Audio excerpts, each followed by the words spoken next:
hear you guys. Loud and clear. You want more wrestling content. And frankly, I want to talk about wrestling some more.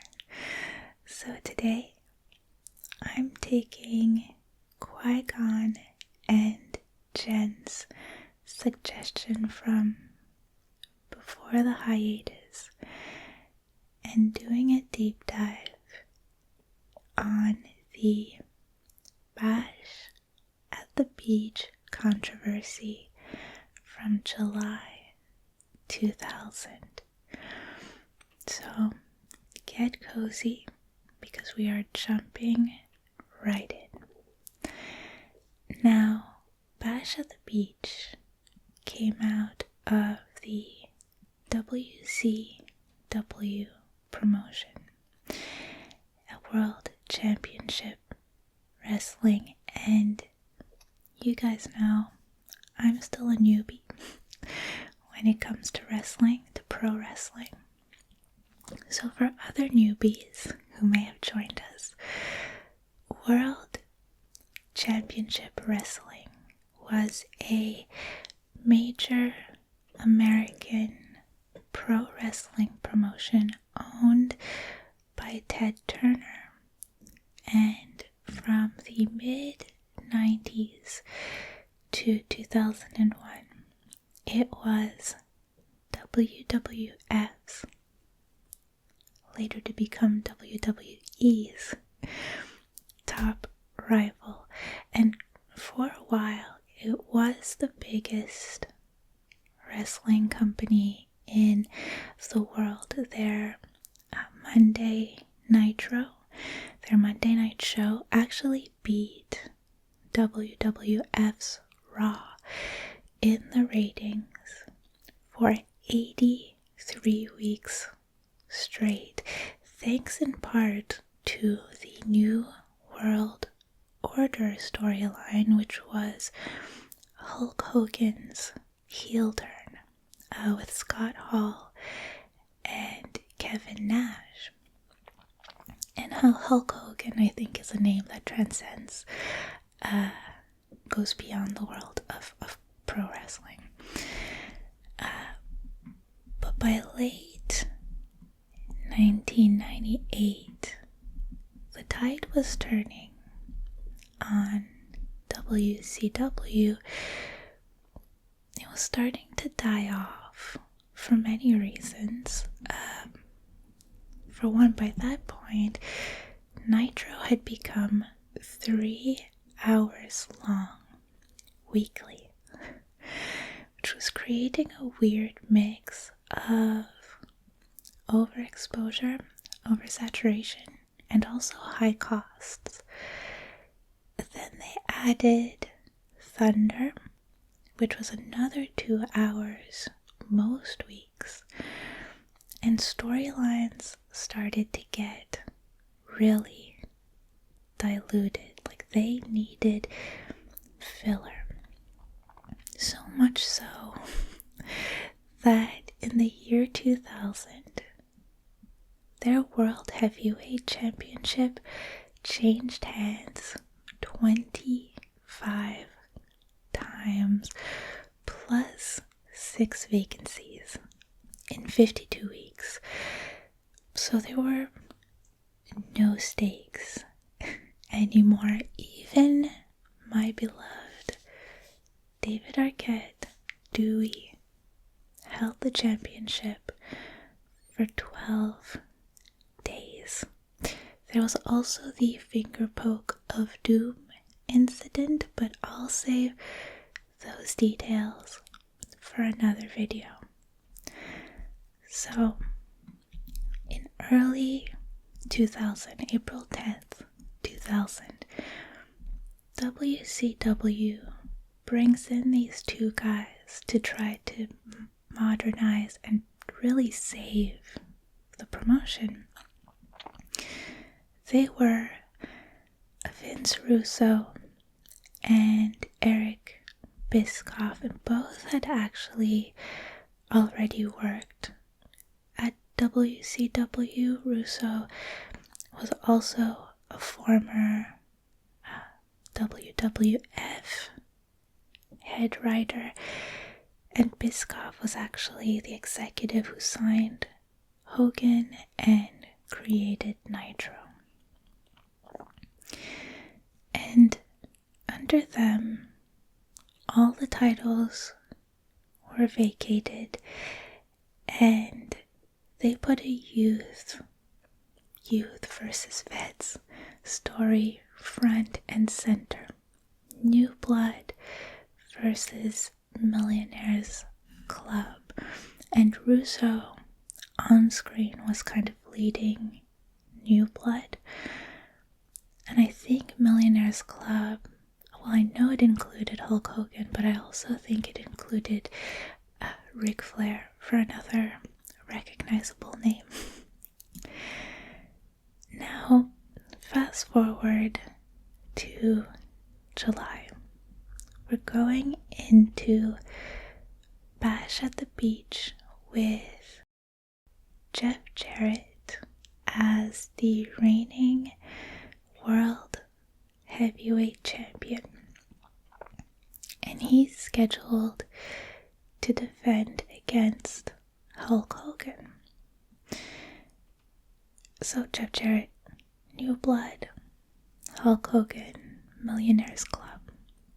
And going into the event, Russo wanted to keep the title on Jeff Jarrett for the match against Hogan, and then move it to a third party, Booker T, that same night.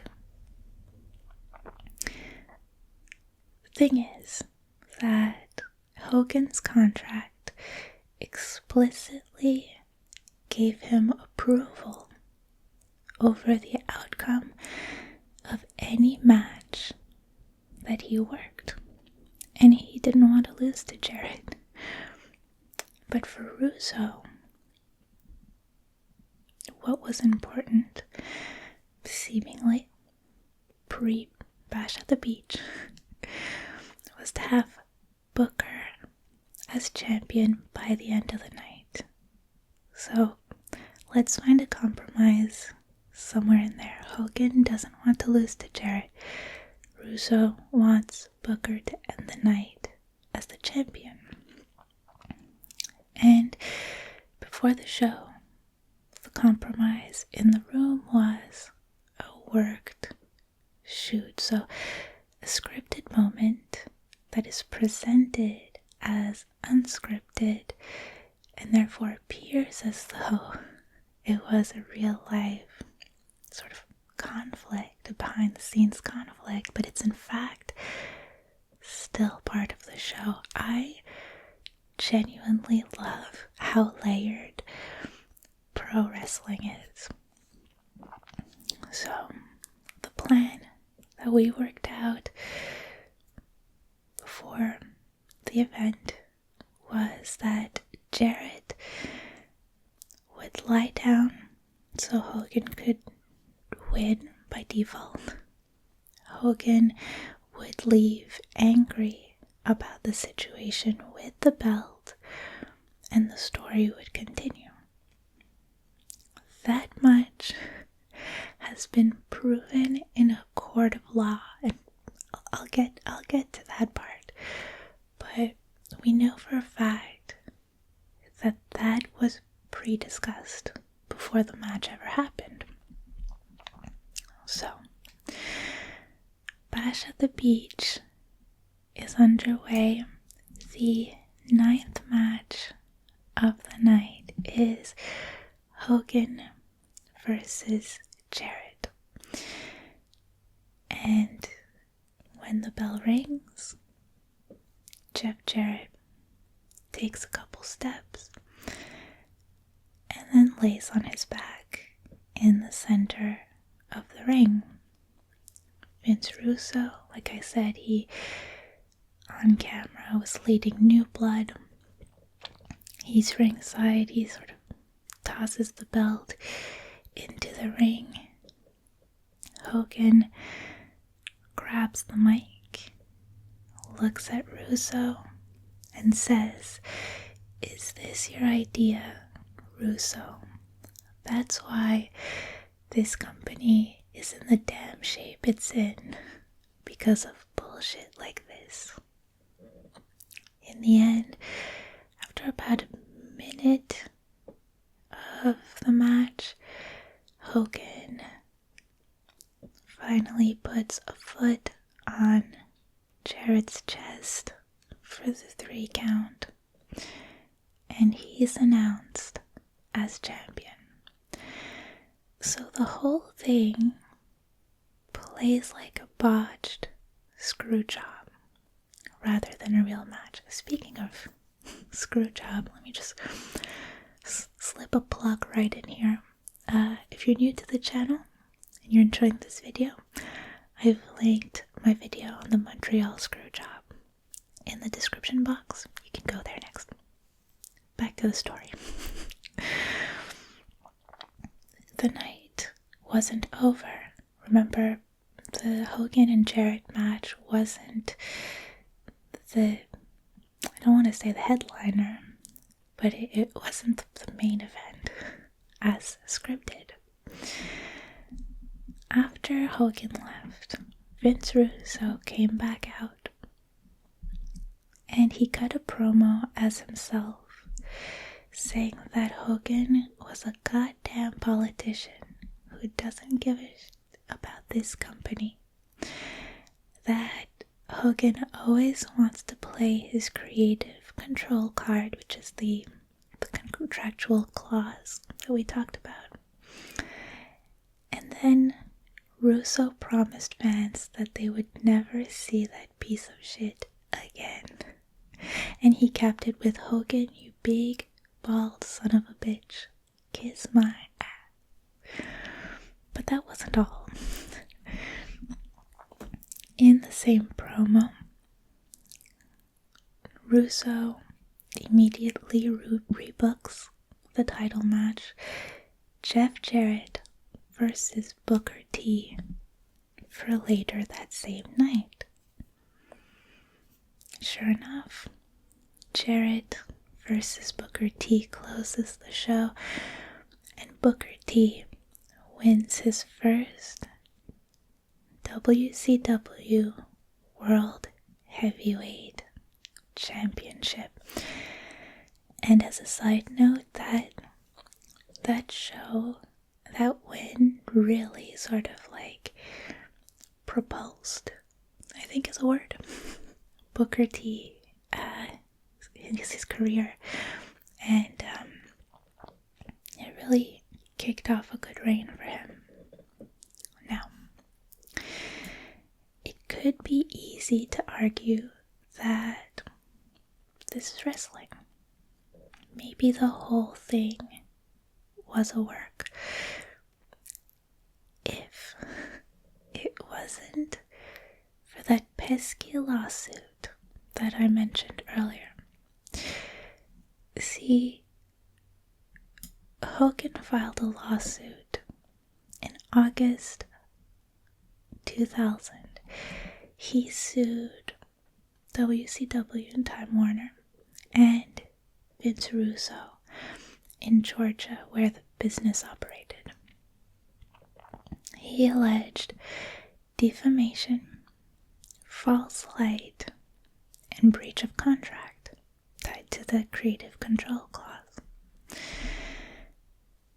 The case went to trial in 2005, and by that time, the defamation and false light claims were thrown out.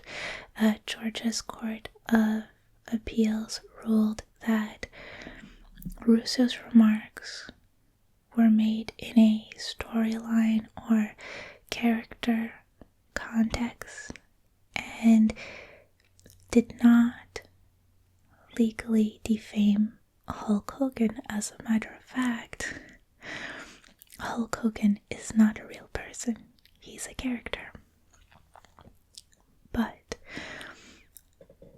the breach of contract claims had to go to trial. And to this day, there's no public trial verdict available, which means it was probably settled out of court.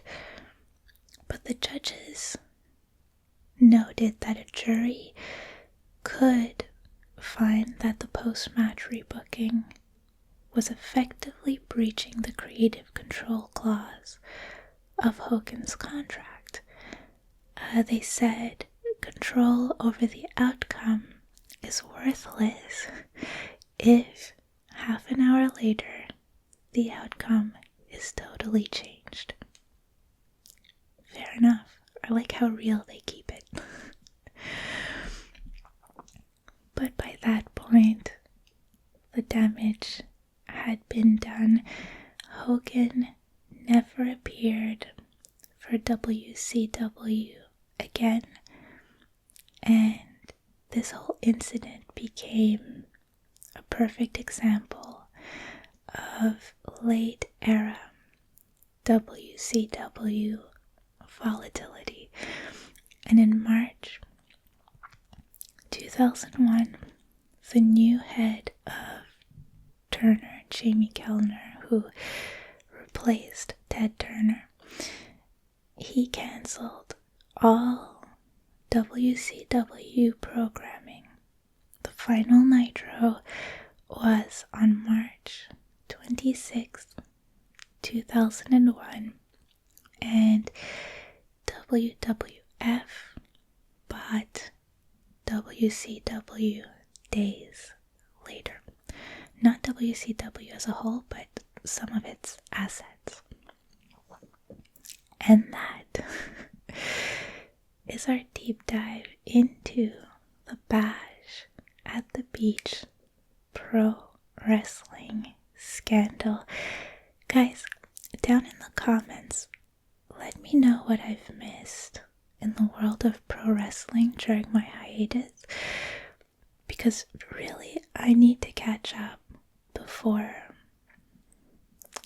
maybe Halloween Havoc, but definitely by the Survivor Series. And with that, I'll see you in the next video.